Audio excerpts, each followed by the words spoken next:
प्रत्येक मनुष्याने आपल्या जन्माचा उद्धार केला पाहिजे. कारण की आपल्याला हा जो मनुष्य जन्म मिळाला आहे, हे फक्त आत्म्याच्या उद्धारासाठी आहे. या मायेच्या मोहात अजिबात अडकू नका. हे कलीचं युग चालू आहे. आज आपल्याला सुख भोगायला मिळतं, पण पुढे आपल्याला हे सुख मिळतं की नाही याची पण शाश्वती नाही आहे. त्यामुळे प्रत्येक क्षण, प्रत्येक मिनिट आपण ईश्वराच्या चिंतनामध्ये घालवा. आपलं जे काही कर्म आहे ते कर्म उत्तम करा. ते कर्म करत असताना ईश्वराला विसरू नका. ईश्वराच्या सतत सान्निध्यात राहा. ईश्वराच्या सान्निध्यात राहणे म्हणजे ईश्वराच्या नामस्मरणात अखंड राहा.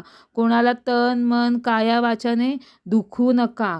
कोणाचं काही कर्ज घेऊ नका. लबाडगिरी, लांडेगिरी, कपटगिरी, दुष्ट स्वभाव हा पूर्णपणे मनातून काढून टाका.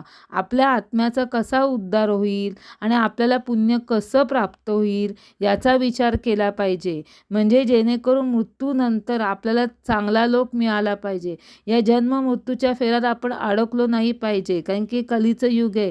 पुढे किती आपल्याला दुःख भोगावे लागतील, किती जन्म घ्यावे लागतील याची आपण गॅरंटी देऊ शकत नाही. म्हणून संत म्हणतात ना, की देह जावो अथवा राहो, पांडुरंगी दृढ बाहो, चरणन सोडी सर्वथा आणिक तुझे पंढरीनाथा, वदनी तुझे मंगल नाम, हृदय अखंडित प्रेम. असं देवावरती प्रेम करा की देवाने आपल्या आत्म्याचा उद्धार केलाच पाहिजे.